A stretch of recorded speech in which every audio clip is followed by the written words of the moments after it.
Okay, so this presentation explores panspermia, the idea that life was either seeded from other planets in the universe or life's building blocks came from space. We'll examine panspermia in 7 parts. First, we'll analyze the possibility of life on Earth seeded from other life forms on other planets. Then we'll review amino acids in space, nucleotides and bases, sugars and lipids, and the challenges of extraterrestrial delivery. We'll consider whether random cosmic chemistry can achieve integrated complexity before concluding with why panspermia ultimately fails as an explanation for life's origin. Life requires an extraordinary convergence of conditions: stable orbit, protective magnetic field, balanced atmosphere, liquid water, and chemical cycles in harmony. These are not incidental but finely calibrated parameters. Without them, cells cannot survive. Panspermia ignores the fact that life can only thrive on a planet with Earth-like precision. An enormous number of diverse factors are necessary to obtain a universe and Earth-like planet suitable for hosting life. Considering 466 fine-tuned parameters in physics, cosmology, and astronomy, and taking into account interdependencies, gives us a general probability of obtaining the precise conditions for life. I calculated these probabilities and published them in my book Signature in the Cosmos. The probability is tiny, with only 1 chance in 10 to the power of 1,577 alternatives that would not lead to life. This is an absolutely incalculable, unimaginably gigantic number. This is such an unlikely feat that it is clear to anyone that the chance of success for such an undertaking is very close to 0, just not to say it's 0. An article in Scientific American stated, there are believed to be 700 million trillion terrestrial planets in the known universe. Scientists have long believed that among them are worlds similar to our own. This is known as the Copernican principle, which states that our planet doesn't hold a privileged position in the cosmos. Now, a new study has turned that principle on its head by suggesting that Earth may well be one of a kind. None of the known 700 quintillion possible planets look like Earth. Even if microbial life existed on a distant planet, interstellar travel is hopeless. Light years separate us from even the nearest stars. A journey of millions of years through radiation vacuum and freezing temperatures guarantees sterilization. No natural vehicle, comet, asteroid, or dust grain can preserve life across such distances. Now let's move on to the second main topic of my presentation. Could life's building blocks have been seeded from space? The origin of life is one of science's deepest mysteries. Understanding where life's building blocks came from is essential. Did they emerge on Earth, or were they delivered from the cosmos? Panspermia claims the latter, but the hurdles are immense. Panspermia suggests amino acids, nucleotides, and other precursors formed in interstellar space, comets, or meteorites, and seeded Earth. Advocates see it as bypassing Earth's prebiotic challenges. But it only moves the problem outward without addressing the underlying chemical obstacles. Life depends on four main building blocks: amino acids, nucleotides, sugars, and lipids. Together, they form proteins, nucleic acids, and membranes. To assess panspermia, we must ask, can space realistically provide these building blocks in the right form, quantity, and purity? Advocates claim meteorites and comets delivered the ingredients of life to Earth's early oceans. But this idea faces multiple difficulties. Synthesis in space is inefficient, stability is low, and survival during atmospheric entry is highly improbable. Earth's origin of life experiments already struggle to generate usable molecules. Space adds even harsher conditions: extreme radiation, freezing temperatures, vacuum, and cosmic rays. These factors degrade complex molecules rather than preserve them for life's assembly. We now turn to amino acids, the building blocks of proteins. Panspermia proposes that meteorites, comets, and interplanetary dust delivered them to early Earth. But every line of evidence shows delivery is incomplete, unstable, and chemically unsuitable for life. Over 80 amino acids have been identified in meteorites like Murchison. At first, this seems impressive, yet most of them are not the ones biology uses. Only a subset overlaps with life's 20 standard amino acids. A universal problem: meteorite amino acids occur in racemic mixtures, equal left and right-handed forms. Life requires exclusively left-handed amino acids. Without homochirality, proteins cannot fold or function. Space chemistry does not isolate what life needs. It produces irrelevant amino acids alongside the useful ones. These contaminants interfere with peptide assembly, blocking the emergence of proteins. Even if in the richest meteorites, amino acids are present only in trace amounts, measured in parts per million. Ryugu and Bennu samples confirmed this. Exciting findings, but far too little to seed life. Dust grains are sometimes suggested as gentler carriers, but they carry only microscopic amounts, and entry heating still destroys fragile compounds. Dust enriches sediments marginally, but never at life-enabling levels. In interstellar environments, amino acids face constant destruction from ultraviolet light and cosmic rays. Survival is unlikely. The few that arrive are chemically degraded, not pristine. Life uses a carefully selected set of 20 amino acids, optimized for size and chemistry. Space deliveries show no preference. There is no known mechanism in panspermia to explain the precise and functional choice. Ryugu samples contained uracil and amino acids. Bennu revealed nitrogen-rich soluble organics. But all are racemic trace amounts and mixed with irrelevant compounds. They confirm cosmic chemistry, not life's building blocks in usable form. Even if delivered intact, amino acids disperse into our planet's oceans and vanish in dilution. Life requires millimolar concentrations. Meteorite delivery yields only micromolar levels. The gap is unbreachable. Meteorites deliver a soup of molecules, most irrelevant or destructive. These byproducts interfere with peptide bond formation. Instead of moving toward proteins, chemistry stalls in disorder.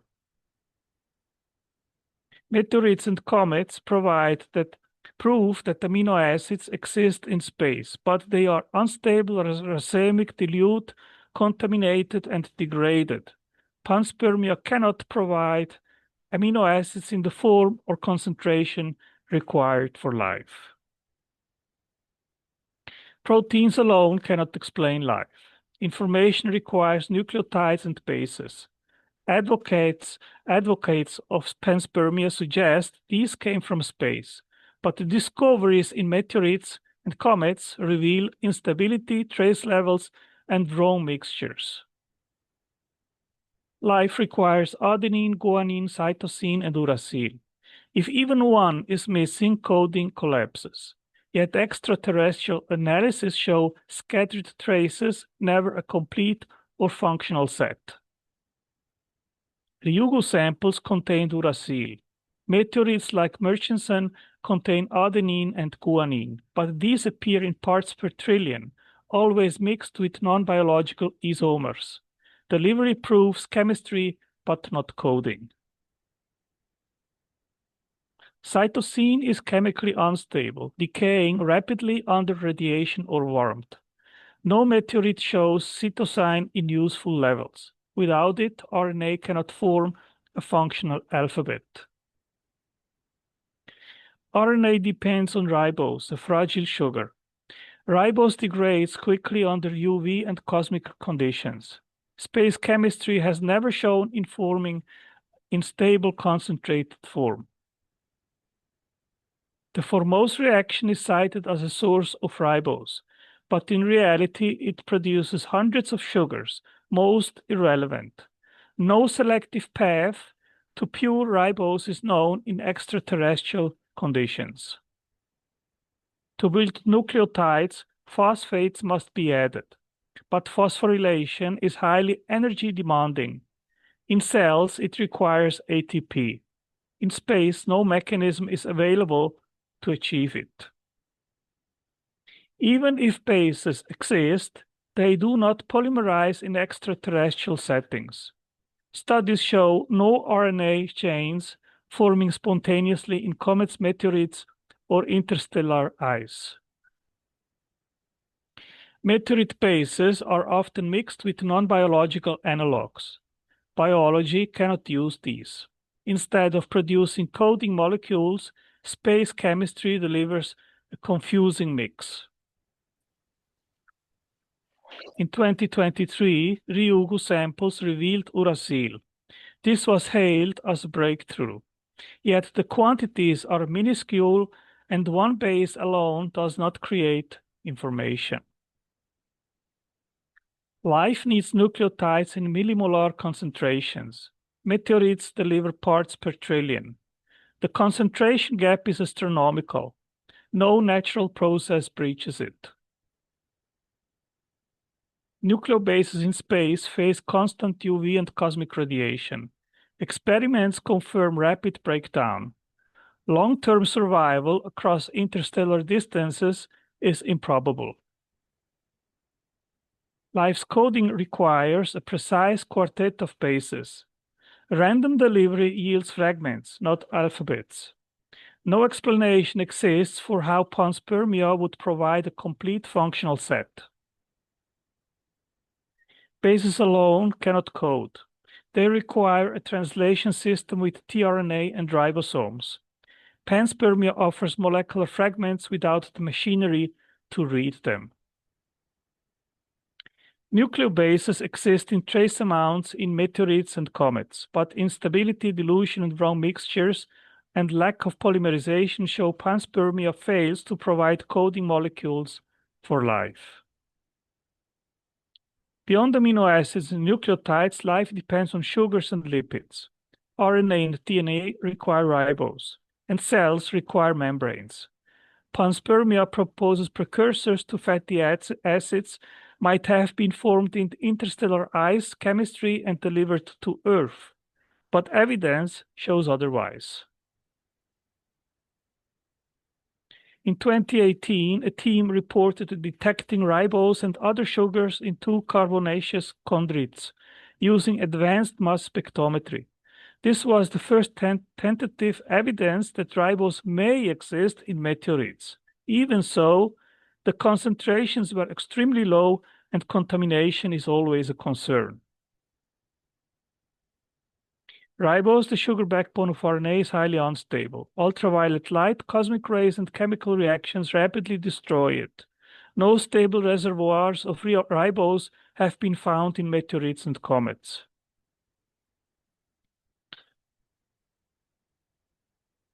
Meteorite samples occasionally show simple sugars, but never in biologically relevant purity and concentration. Space chemistry generates noise, not the specific sugars life requires. The mixtures are complex and contain many compounds. Sugar purity analogous to that in biological processes has not been observed. Like amino acids, sugars exist in left and right-handed forms. DNA and RNA require exclusively right-handed ribose. Panspermia delivers racemic mixtures with no mechanism to select the correct hand. Cell membranes depend on phospholipids, but no extraterrestrial environment shows a pathway to generate phospholipids. Instead, only simple hydrocarbons or fatty acids appear, insufficient for stable membranes. Some argue simple fatty acids from meteorites can form vesicles, but these are fragile and collapse under salt, pH, or temperature changes. They are not functional substitutes for phospholipid membranes.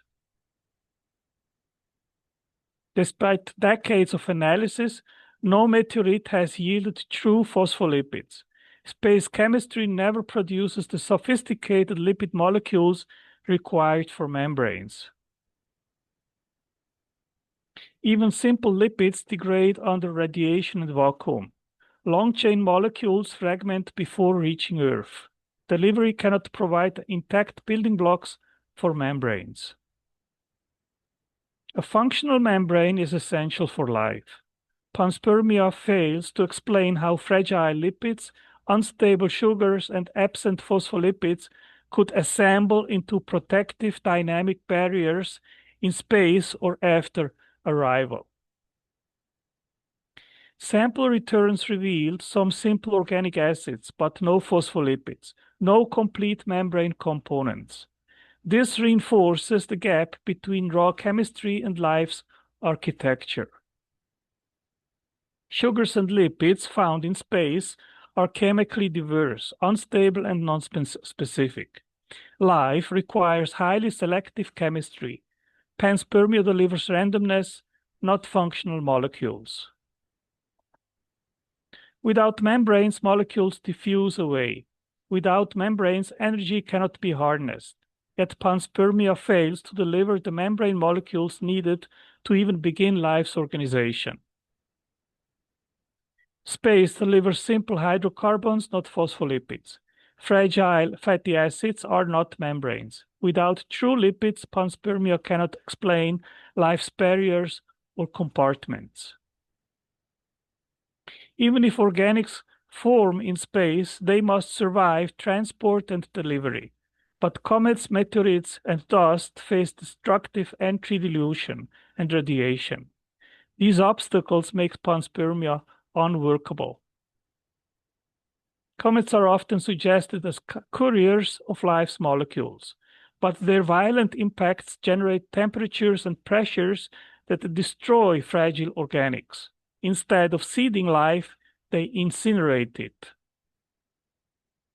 Atmospheric entry heats meteorites to 500 to 1,000 degrees. Experiments confirm that amino acids and nucleobases fragment under such conditions. Survival is the rare exception, not the rule.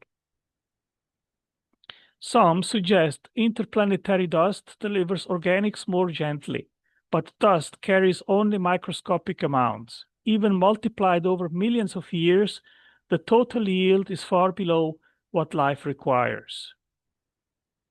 Estimates show that even if millions of meteorites struck Earth, the delivered organics would still be orders of magnitude below what is required to jumpstart biochemistry. Sample returns confirm organics survive in space rocks, but the amounts are tiny, degraded, and mixed with irrelevant compounds. They do not alter the delivery problem. Oceans dissolve and disperse.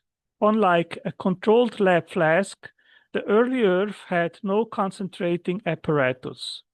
Delivered molecules would vanish in the immensity of water. Even stretched across hundreds of millions of years, delivery rates remain too low. More time only means more dilution, more degradation, and more destruction. Delivery is random and uncoordinated. Life requires functional integration, and panspermia offers sporadic trickles of degraded molecules, not organized systems. The atmosphere acts as a giant incinerator. Instead of enriching Earth, most incoming material burns away. Panspermia faces Earth itself as its greatest barrier. Comets burn, meteorites fragment, dust dilutes, oceans disperse, radiation destroys. Panspermia cannot deliver intact, concentrated, functional building blocks of life. We have seen the hurdles for amino acids, nucleotides, sugars, and lipids. But even if every type of molecule arrived intact, the real challenge remains. Life is not fragments, but integrated systems. Panspermia provides scattered chemistry, yet never the orchestration required to transform matter into a living network. Space delivery produces random assortments of molecules. Life, however, depends on functional sets that cooperate precisely. Proteins, nucleic acids, and membranes must appear together, balanced in ratios and conditions. Meteorites supply diversity but not organized complexity. The result is chemical noise, not biological order. Integration is absent in panspermia. So the final question that we might ask, what does this all mean? If panspermia fails, we must look elsewhere. The origin of life requires explanations that account for homochirality, information, and integrated complexity. Naturalistic or otherwise, any model must face these realities. Panspermia leaves us with fragments, not answers, showing the need for broader scientific investigation. Panspermia does not explain the origin of life. All models of panspermia, litho, radio, or directed fail to identify the source of life's origin. Transferring life from one planet to another only displaces the problem. It does not solve it. If life could not start here nor anywhere else, the abiogenesis hypothesis itself collapses. Life is not a lucky assembly of molecules. It is based on information storage, retrieval, and execution, containing tiny, intricate, constructed molecular machines, governed by chemical control networks. So this means unanswered questions include: what non-biological source can account for complex specified patterns found in life? Can a naturalistic model generate a proteome with integrated coherence from purely random chemistry? In my book trilogy, X-Ray of Life, I list close to 2,000 unanswered questions related to abiogenesis. If panspermia fails and abiogenesis on Earth fails, we must seriously question whether any unguided material process can originate life.